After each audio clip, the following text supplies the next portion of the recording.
satria raha ohatra ka nandoalika ny vavaka tamin'ny herinandro lasa teo tamin'ny efatrora maraina dia nahazo teny avy any amin'Andriamanitra.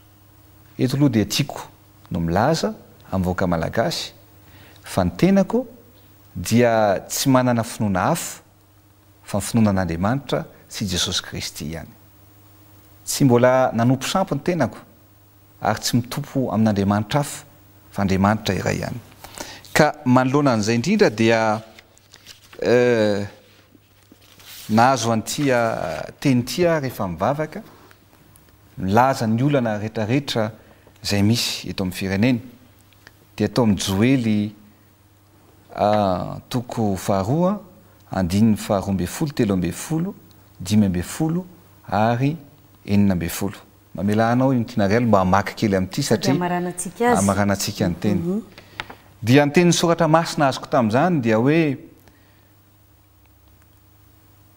koa na dia ankehitriny aza hoy Jehovah miverena amiko amin'ny fonareo rehetra ary amin'ny fifadikanina sy ny fitomaniana ary ny fitarainana.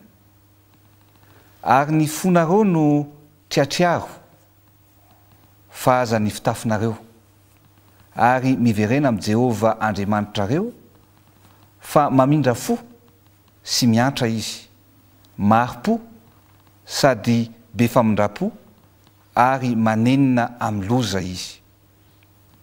Dia tia no antso nataoko amin'ny vahoaka rapitso hoe tsofy ny anjomara ka manamasina andro fifadikanina, miantsoa fivoriana masina, angony ny vahoaka, manamasina fiangonana, vorio ny loolona, angony ny ankizy madinika mba mizaza ny nono.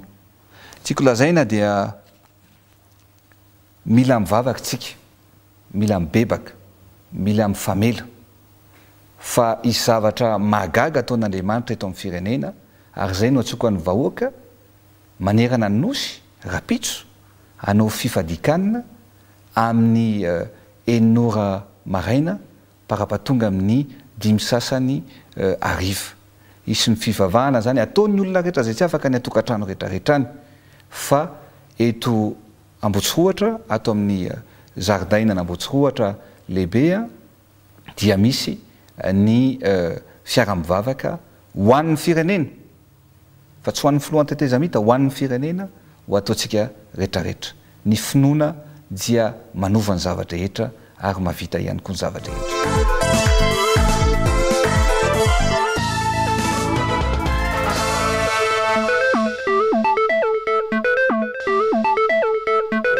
Raha tena misy marina ianao Jesosy ako ianao iseho amiko.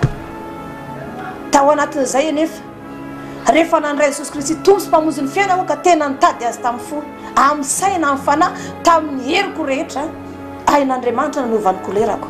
Ary mbola misy loko arany eo amin'ny tarehiko io fijorona vavolombelona hatramin'izao fa ho lavony mainty be za taloha fa zao dia novan'i Jesosy. Zay aloha fahagagana hitako tamin'ny voalohany. Dia ny tombo ny fahamasinako sy ny fahamarinako nietrehitra foana hoe iona amin'izany Jesosy zany.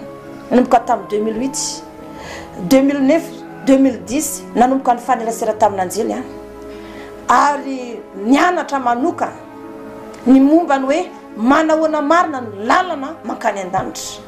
Tao anatin'izay nefa dia za moa araka ny lazaiko teo sady tsy manambady sy mananjanaka, za mitokantrano manokana, za manana mpikarakara mahandro sakafo, mahavita vavaka adiny 20 isan'andro